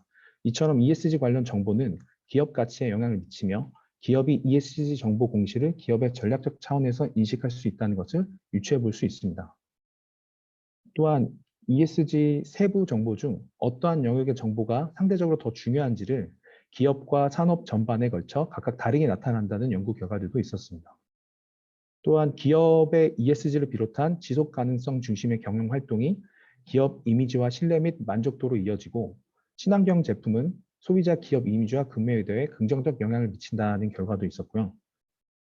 이런 다양한 연구 결과를 토대로 기업의 ESG 경영 활동의 중요성을 돌아보고 ESG를 수행하는 조직 실무자들의 탐색 연구의 필요성을 생각해 보게 됐습니다. 해서 본 연구 문제 2번에서는 ESG 실무자의 그 ESG 중요성에 대한 인식 정도가 어떻게 변화하였는지와 기대 효과, ESG 언론 보도에 대한 입장 등을 탐색적으로 연구 실시하였습니다. 또한 보도 프레임 특징과 ESG 실무자 인식을 통합적으로 분석하여 국내 ESG 현황에 대해 어떠한 함의를 발견할 수 있는지를 살펴보았습니다. ESG 활동과 관련 주요 주체인 언론, 기업에 초점을 맞춰서 진행을 했고, 연구 문제 1번에서는 관련 기사를 표집해 내용을 분석하고, 연구 문제 2에서는 심층 인터뷰를 진행하였습니다. 마지막으로 연구 문제 3번에서는 통합적으로 분석해서 실무적 함의를 도출했습니다. 일단 양적 연구 방법인 프레임 분석, 내용 분석인데요. 여기에서는 비카인즈에 등록된 ESG 관련 기사들을 분석 대상으로 삼았고, 앞서 말씀드렸던 최근 4년간의 ESG의 유의미한 수치 변화를 보여줬기 때문에 관련 기사를 코딩으로 설정했습니다. 매체 특성과 ESG 관련 보도 빈도를 고려해서 종합주와 경제지를 선별하였고, ESG 관련 기사 검색 결과 총 4,400여 건의 DB를 확보했고, 5배수로 2차 추출해서 880여 개의 기사를 표집했습니다. 최종적으로 부적합 기사를 제외한 총 854개의 기사를 분석했습니다. 관련 분석 항목과 조작적 정의인데요. 앞서 설명드린 대로 분석 항목, 그다음에 기사 특징 분석에 따른 내용, 프레임 분석 형식에 따라서 세분화해서 진행했습니다. 일단 결과로 언론사별 나타난 주요 특징은 대표적인 보수 신문사 중앙일보와 경제지를 합해봤을 때 전체 분석 기사의 91.8%가 ESG 관련 기사였고요. 특히 경제지의 경우는 경제적 이익 프레임과 기업 홍보 프레임, 설명 프레임이 공통적으로 가장 높게 나타났습니다. 또한 ESG 관련 기사가 주로 기업에 초점이 맞춰져 있음을 알 수 있었습니다. 또 보도 프레임 분석의 정보원에 따른 분류를 살펴보면 정보원이 기업인 기사가 압도적으로 많았는데요. 대략 64% 정도를 차지했습니다. 정보원이 기업인 경우에는 경제적 이익, 기업 홍보 프레임이 높은 비율을 차지했고, 공공기관의 경우에는 설명 프레임과 단순 정보 프레임이 높은 비율을 차지했습니다. 보도 프레임 분석 언급 정도는 친환경 프레임을 제외한 모든 프레임에서 ESG가 양적, 질적으로 단순하게 언급된 비율이 높았습니다. 심층 인터뷰는 내부자적 관점에서 어떻게 이해하고 행위하는지에 대해 찾고 기술한다는 내용, 그리고 양적 연구에 후속적으로 메커니즘을 설명하기 위한 경우라는 선행 연구들을 바탕으로 해서 기업의 사회적 책임과 관련된 선행 연구들을 조사한 후에 이런 내용들을 접목해 ESG 실무자적 관점에서 검토하였습니다. 해서 ESG에 대한 인식과 관련 보도의 의견을 알아보고자 연구 문제를 설정했습니다. 인터뷰 진행 절차는 국내 레저, 유통, 제조 기업의 ESG 관련 담당자들을 유의적 표집 방식으로 설정을 해서 진행을 했고, 그 이유는 소비자 민감도가 높은 회사 특성상 유의미한 영향을 받을 것으로 예상했습니다. 방구조화된 인터뷰 형식을 통해서 응답자들의 폭넓고 다양한 경험과 통찰력을 탐색했습니다. ESG 실무자 심층 인터뷰 주요 내용을 요약하면 활동의 중요성 인식의 변화는 경영진의 높은 의지를 통해서 그 중요성을 인식하게 되었다는 내용이었고요. 주요 기대 효과로는 기업 이미지 제고를 뽑았습니다. 또한 ESG에 대한 이해는 사회적 책임 활동과 연결하거나 혹은 더 큰 범주나 작은 범주로 해석하기도 했고, 지속 가능성이라는 범주 안에서 CSR과 ESG를 나누어 설명하기도 했습니다. 언론 보도에 대한 입장은 ESG 언론 보도 노출 증가와 기업의 ESG 홍보성 기사가 많다고 지적했고, 심층 기사들이 많이 부족하다는 의견들이 있었습니다. 세부 결과를 살펴봤을 때 흥미로웠던 부분은 ESG 환경 분야가 더욱 중요하게 인식되고 있고 더 중점적으로 활동하게 되었다는 내용과 그 이유로 환경과 밀접한 사업의 특성을 갖고 있는 기업들도 있었고, 환경에 대해서 사회적으로 높은 관심이 있었기 때문에 이런 활동에 주목한다는 의견들도 있었습니다. 또한 주요 기대 효과 중에서 흥미로웠던 내용 중에 하나는 위기관리 측면에서 업계의 상대평가에 따라서 우리가 최소한의 레퍼런스를 쌓는다. 즉, 우리가 부정적인 영향을 미치지 않기 위해 최소한의 노력을 하는 것이다 라는 의견들도 있었습니다. 또한 실무 수행과 기타 의견으로 사회 파트 영역은 어느 정도 노력을 하면 성과가 나타나지만 상대적으로 환경 영역은 지표 관리하기 어렵고 성과 내는 데 어렵다라는 의견들도 있었습니다. 실무자 인터뷰 통합적인 결과는 앞서 말씀드린 환경 파트의 중심으로 중요성이 높아졌는데요. 이는 언론 보도 프레임에서도 나타났습니다. 환경 사업에 대한 프레임의 비중도 높았고 기업과 관련된 보도들이 다수 진행되었습니다. 또한 ESG 활동의 주된 기대 효과로 기업 이미지 제고를 꼽았는데 이 부분도 언론 보도에서 다양한 기업 홍보 프레임과 경제적 이익 프레임 등이 나타나서 확인할 수 있었고, 환경 사업의 추진과 관련 ESG 관련 부서 설립 등 이미지 제고를 위한 활동이 다수 보도되었음을 확인할 수 있었습니다. 결론입니다. 본 연구는 결국 ESG 언론 보도 프레임과 실무자 인식을 분석함으로써 국내 ESG 현황에 대한 함의를 도출했다는 점에서 그 의의를 갖고 있고요. 상호 긍정적인 시너지를 낼 수 있도록 심층적인 기사 증가가 필요하며 ESG 관련 주요 공중들이 서로 협력해서 ESG에 대한 선순환 구조를 만들어가야 할 필요성을 제기했습니다. 또한 정부 차원의 실효성 있는 정책 대안의 마련과 ESG 언론 보도에 대한 언론사의 올바른 역할, 산업계 ESG 실무자들 간의 유기적 협력, 그리고 학계에서 각 분야의 ESG에 대한 관심과 실효성 있는 연구들이 활발히 수행되어야 할 필요성을 제기하였습니다. 현 수준을 살펴볼 때 ESG 언론 보도 실태와 ESG 실무자 인식 등을 돌이켜보면 ESG에 대한 개념과 정의, 객관적 ESG 평가 기준이 현재 과도기 단계에 머물러 있지 않나라는 생각이 듭니다. 연구의 한계점으로 기타 정보원에 대한 분류가 더 세분화될 필요성이 있고 설명 프레임에 대한 세분화 작업을 통해서 보다 심층 보도의 분석이 필요하다고 판단됩니다.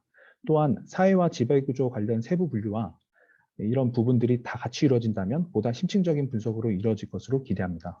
또한 설문조사를 통해서 더 많은 ESG 관련 담당자들의 의견을 수집하고 일반 공중을 대상으로 한 설문 등 다양한 방법론을 적용해 더욱 대표성 있는 후속 연구가 이어지길 기대합니다.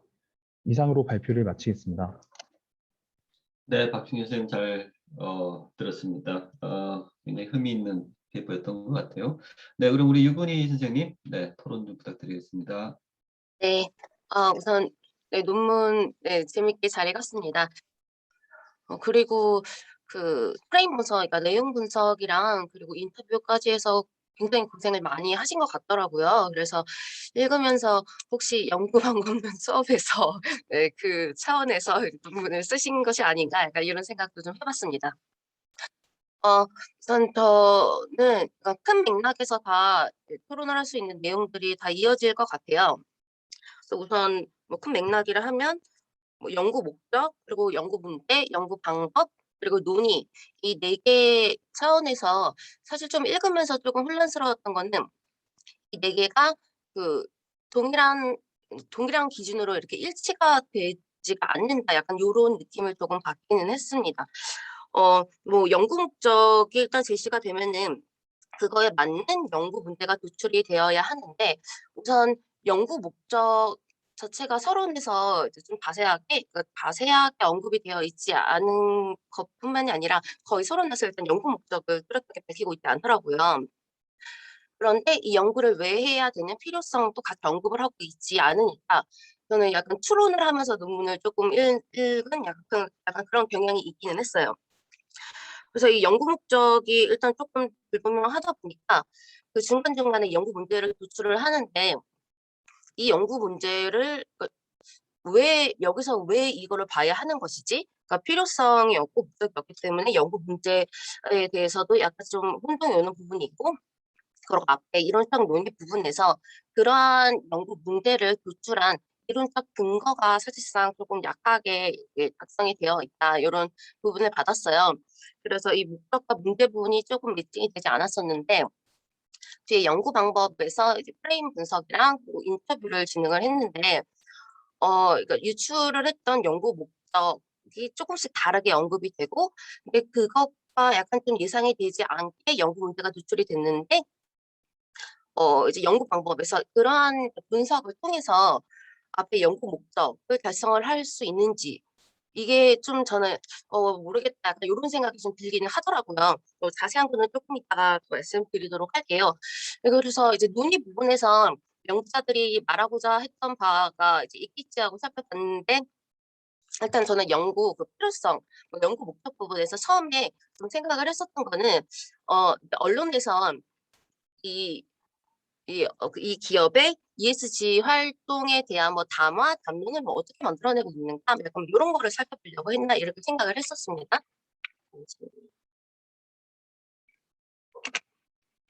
그 뒤에 이제 논의 및 관련에 가서 봤더니 ESG에 대한 뭐 사회적인 관심을 지속적으로 이제 촉구를 하기 위해서 뭐 언론과 그리고 이 기업 간에 같이 뭐 협업을 필요하다. 약간 이런 식으로 결말을 맺고 있더라고요. 그래서 그렇다면은 이 논문의 궁극적인 목적이 그 기업 활동, 그러니까 기업의 이미지 제고와 관련한 뭐 ESG 활동을 촉진시키기 위한 것인가? 그러니까 또 이런 혼란스러움이 조금씩 있기는 했어요. 그래서 이 부분에 대해서는 제가 뭐 조금 있다가 그 이제 연구자분들이 어떤 것을 보고자 하셨는지에 대해서는 좀 말씀을 해주셨으면 좋겠고요. 조금 구체적으로 이야기를 하자면 어,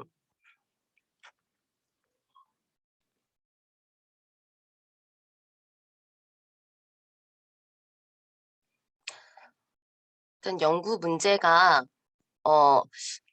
1, 2, 3 크게 이렇게 나눠져 있는데 연구 문제 1은 프레임 분석, 그리고 연구 문제 2가 그 실무자 인터뷰, 그리고 세 번째가 앞에 두 개를 같이 통합을 해서 그 현실적인 함의를 뽑아내는 것이라고 했는데 연구 문제 첫 번째 1-1, 1-2가 어떤 내용 프레임이 나타나는가, 근데 그것이 언론사와 정보원에 따라서 프레임이 어떻게 나타나는가, 그리고 기사의 내용 프레임에 따라서 ESG 언급 정도와 형식 프레임이 어떻게 나타나는가, 이거를 보고자 하셨는데 이게 수용자 계속 이제 그 언론 보도가 수용자에게 영향을 미친다, 이 부분을 계속해서 언급을 하고 계세요. 그런데 그걸로 생각을 했을 때는 이 연구 문제로 수용자 인식이 어떻게 나타나는지 추론을 해보기가 약간 조금 어려운 부분이 있고, 그리고 그 언론사와 정보원을 이제 보려고 한다면은 언론사를 보는 거는 언론사의 그 성향에 따라서 동일한 이슈에 대해서 다르게 보도를 하고 있다. 그것이 언론사의 뭐 이익과 관련이 되거나 어떤 정치적 유착 관계와 뭐 연관이 있거나 이제 이런 부분에 대해서 문제점을 지적을 하기 위해서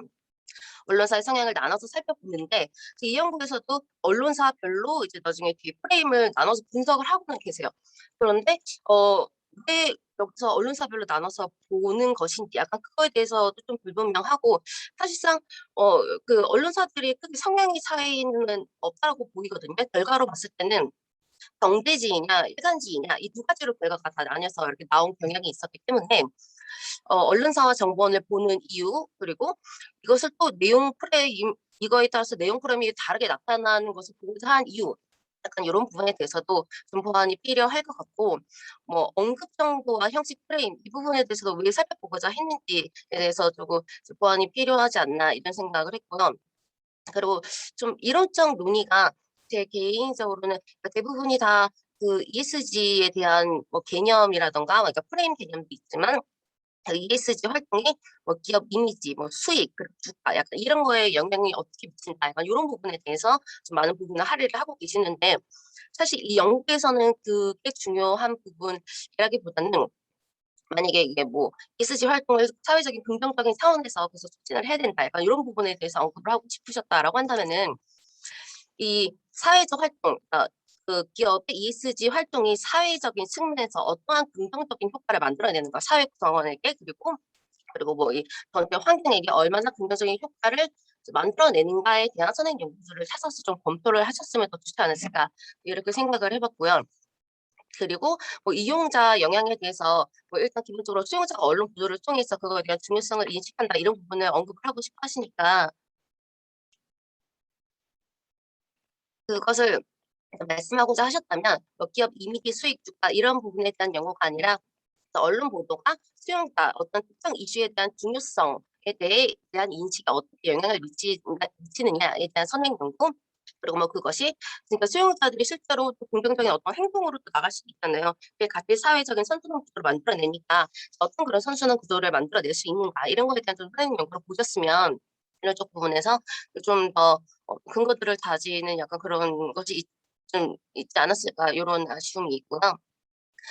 뭐 뒤에 그리고 사실 인터뷰는 저는 굉장히 재밌는 내용이 나올 거라고 생각을 했는데 사실 인터뷰 결과가 뭐 기대 효과 같은 경우에는 그 기업 이미지 제고라던가 조금 예상을 할 수 있었던 그런 내용들이 도출이 됐어요. 제가 생각을 하기로는 다른 인터뷰 내용을 보니까 오히려 그 실무자가 이런 말을 뭐 이런 식의 내용을 언급을 한 게 있더라고요. 그 기업의 뭐 홍보와 관련해서 너무 언론 보도를 하고 있긴 하는데 사실상 뭐 기업이 어떤 환경을 생각을 한다라고는 하지만 어쨌든 뭐 이익을 위한 그런 활동이기도 하다, 뭐 이런 식의 내용에 대해서 언급을 하거든요. 약간 그런 부분들을 좀 노출을 해서 언론 보도에서 무조건 이렇게 증명을 시켜줄 것이 아니라 그 실무자들이 그 기업들이 가지고 있는 마인드적인 차원에서 어떤 부분을 조금씩 변화를 시켜 나갈 것인가, 그러니까 이런 부분으로 약간 그 인터뷰 내용을 가지고 뭐 또 함의를 이끌어내 어땠을까, 그럼 오히려 조금 더 재미있는 결과가 나오지 않았을까, 약간 이런 부분도 생각을 했습니다. 그리고 시간이 많지 않으니까 좀 작은 부분들만 몇 개 언급을 하고 지나갈게요. 이구혜 선생님, 네, 네, 네. 제가 반에 맞춰야 되는데요. 아, 그런가요? 네, 저희가 이제 답변을 조금 들어보는 것도 괜찮을 것 같습니다. 예, 저기 예. 답변을 들어보고요. 조금 시간이 되면 제가 또 마저 요청드리도록 하겠습니다. 양해 좀 부탁드릴게요. 네, 네. 네, 간단하게 답변 감사합니다. 드리겠습니다. 일단 네, 답변은 예, 사실 네, 다른 선생님들도 네, 말씀하실 게 있으면 이렇게 같은 네, 공제자분들 이렇게 편하게 네. 말씀 주셔도 될 것 같아요. 네, 박준 간단하게 선생님. 네. 요약해서 말씀드리겠습니다. 우선 그 지적해 주신 대로 너무 그 잘 지적해 주셨고요. 사실 이 주제의 목적이나 방향성을 뚜렷하게 설명을 제대로 못 드린 것 같아서 간단하게만 말씀드려 보겠습니다.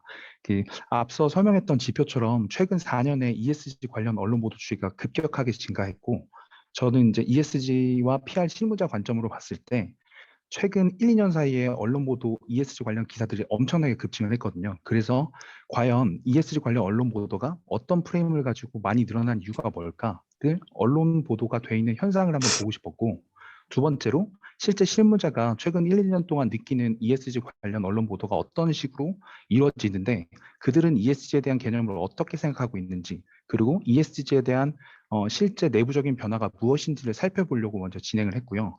사실 말씀하신 대로 ESG 관련 선행 연구들은 기존에 저희 국내 외 해외에서는 계속 언급됐던 용어고, 주로 기업의 재무적 성과와 실적, ESG의 효과는 결국엔 주주 친화적인 결과로 이루어진다는 선행 연구들 되게 많았는데, 실제 이 ESG가 기업에서 어떤 역할을 하고 실무자들은 어떤 인식을 하고 있으며 ESG 관련 언론 보도는 어떤 트렌드를 가지고 있다는 국내에 대한 부분은 한 번 더 살펴볼 필요가 있겠다라는 생각 때문에 그런 의구심을 가지고 진행을 하게 됐고, 말씀하신 대로 관련 선행 연구들을 살펴봤을 때 이런 ESG 관련 언론 보도 트렌드나 혹은 ESG 관련 수용자의 인식 혹은 ESG 실무자에 대한 내용들을 거의 찾아볼 수가 없었어요. 그래서 저희가 그러면 어떤 특성을 갖고 있는지, 그리고 ESG 실무자들은 어떤 생각을 갖고 있을까라는 의문점을 가지고 진행을 했고, 말씀하신 대로 이런 전반적인 내용이 좀 짜임새 있게 선행 연구들을 탄탄하게 진행하고 보완해 가면서 향후에는 수용자 인식이 가장 궁금했던 부분이 맞기 때문에 현 수준에서 어떻게 바라보고 있을까라는 의구심을 가지고 진행을 했는데, 그게 아마 요약본을 보셨던 거에는 충분히 담아 있지 않았을 거고, 풀페이퍼 수준에서는 뭔가 통일된 부분으로 저희가 정리되지 못했던 부족함이 좀 많았던 것 같습니다. 그래서 지적해 주신 부분을 잘 참고해서 미비점도 보완하고 향후에 의미 있는 연구 결과가 될 수 있게 좀 더 보완할 수 있는 시간을 갖도록 하겠습니다.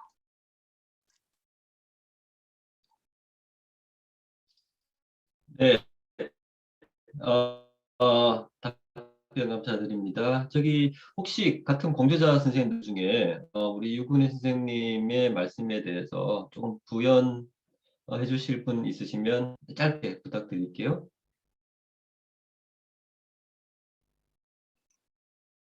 네, 네,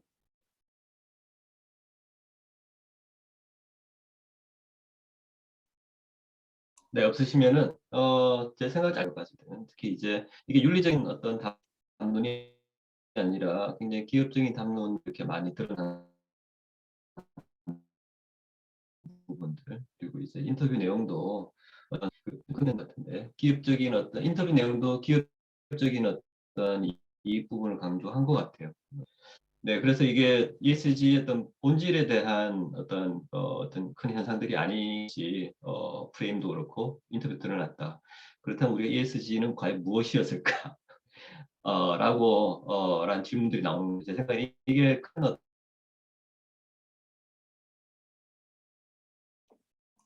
끊기는데 교수님 안 들려요. 끊겨서.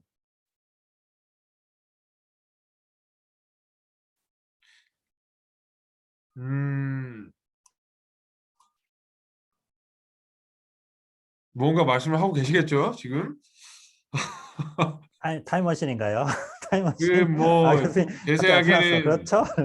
제가 이해했다. 뭔가 월권을 해야 될 것 같은데 지금 상황이. 그쵸? 몸이 그러면은 지금 끊겼어. 말씀이 끊겼으니까 짧은 거 하나만 이야기를 할게요. 네, 그러면 보니까 일단 진행을 할게요. 짧게 해주시고 네. 그리고 이제 마무리해야 될 것 같아요. 예. 나가셨습니다. 예. 나가셨구나. 나가셨어. 네, 보니까 연구자분들이 생각하신 거 들어보니까 여기 그 프레임 교차 분석 보면은 물론 경제지 제외하고 봤을 때 한겨레 경향중앙에서도 이제 경제적인 이익을 좀 강조하는 프레임들이 두드러졌잖아요. 요거를 가지고 그 CSG에 대한 본질적인 것보다는 오히려 경제적인 거에 너무 치중을 하고 있었다. 약간 이런 식으로 의미를 뽑아낼 수 있을 것 같아서 네, 그 말씀 드리려고 칩니다. 네. 말씀하신 대로 경제적 이익 프레임으로 언론들이 많이 하고 있고요. 언론 광고나 포럼 기사도 엄청 많고 사실 실무적 함의들이 되게 많은데 이게 저희가 그 부분을 많이 못 담았던 게 맞고요. 이게 의미 도출할 때 저희가 부족한 거는 당연히 다 보완하면서 해야 하는 게 맞고 하여튼 지적 너무 감사드리고 잘 저희 연구원들이랑 같이 논의해서 미비점 보완할 수 있도록 하겠습니다. 개인적인 질문인데 이거 프로젝트인가요? 아니에요. 수업 시간에 썼던 논문이에요. 수업 시간에 썼던 논문이고. 개인적으로 궁금한 저는 이 페이퍼를 굳이 하나로 쓸 필요는 없다는 생각하거든요. 그렇죠. 그래서 좀 나누셔가지고 쓰는 거 어떻겠냐 생각해. 페이퍼 하나 기왕 하나 쓰시는 거 여러 개 쓰면 좋잖아요. 살라미. 그래서 여러 개 쓰면 좋고 어떤 느낌이냐. 그래서 또 사실은 인터뷰가 되게 좋은데 죄송합니다. 잠시만요. 제가 음소거가 됐죠? 인터뷰가 되게 좋은데 굳이 한 페이퍼에 이렇게 좀 우겨넣는 느낌이 있으니까 사실은 좀 분리를 하시고 그 다음에 기업분의 인터뷰하신 거 있잖아요. 그래서 제가 이제 주식을 하다 보니까 IR 페이퍼에도 ESG가 엄청나게 많이 나와요. ESG가. 그래서 오히려 그 인터뷰하신 이 실무자의 회사가 있을 거 아닙니까? 예를 들면 그 실무자를 알고 있으니까 그 우리가 페이퍼는 밝히지 않더라도 그 실무자 회사가 IR 페이퍼가 분명히 있을 거라고요. 그래서 그거의 내용하고 실무자 내용하고 얼마나 일치하는지 한번 확인해 보면서 그걸 페이퍼로 쓰면 이제 요거 자체에 대한 부분은 이렇게 쳐낼 수가 있고 이제 뉴스에 대한 거하고는 이제 또 다른 잠시만요. 제 오디오가 잠깐만요. 예, 뉴스에 대한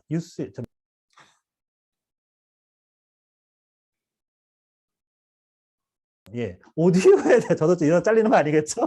멈춰 있고 갑자기 아무튼 그래서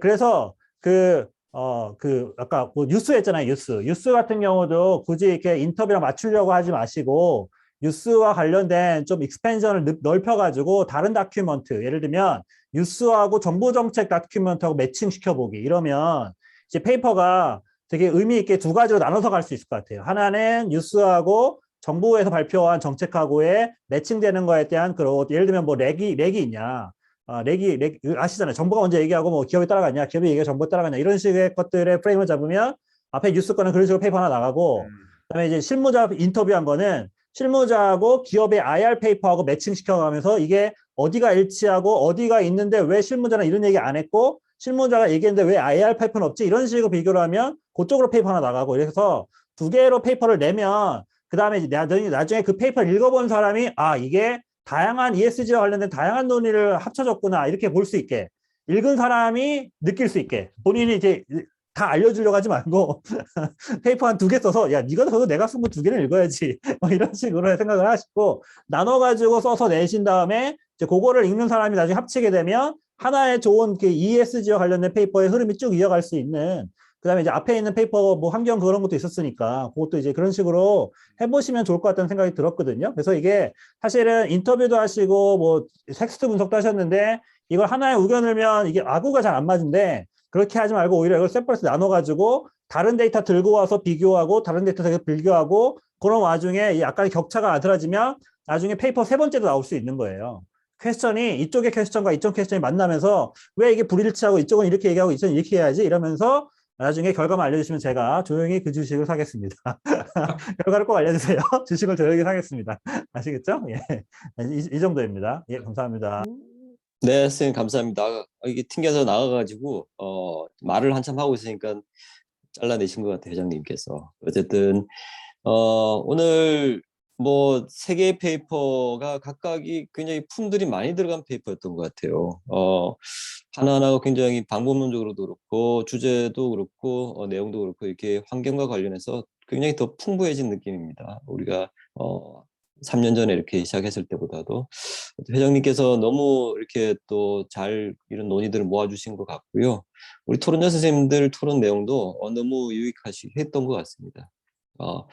조금 더 이렇게 완성 높은 페이퍼를 만드시는데 좀 도움이 되셨길 바라고요. 오늘 이 늦은 시간이라도 이렇게 그래도 굉장히 유익한 시간이었던 것 같습니다. 회장님께 다시 한번 감사드리고요.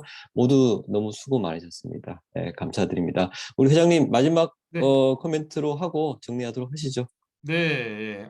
일단 박수로 마무리하면서 예, 다들 감사드리고요. 예, 매끈하게 또 사회 잘 봐주신 최영길 교수님과 그리고 발표해 주시고 그 토론해 주신 분들 다 감사드립니다. 사실 원래 이제 연구회 마치고 오프라인으로 만나서 술 한잔 하고 그러면서 이제 더 깊은 얘기 나누고 이러는 게 좀 전에 어떻게 보면은 토론자분들도 굉장히 중요한 말씀들을 많이 해주셨어요. 해주셔갖고 그런 거 이제 계속 주고받으면서 이제 이야기를 이어가는 게 좋은데 지금 사정상 또 그렇게 못하는 부분이 좀 아쉽고요.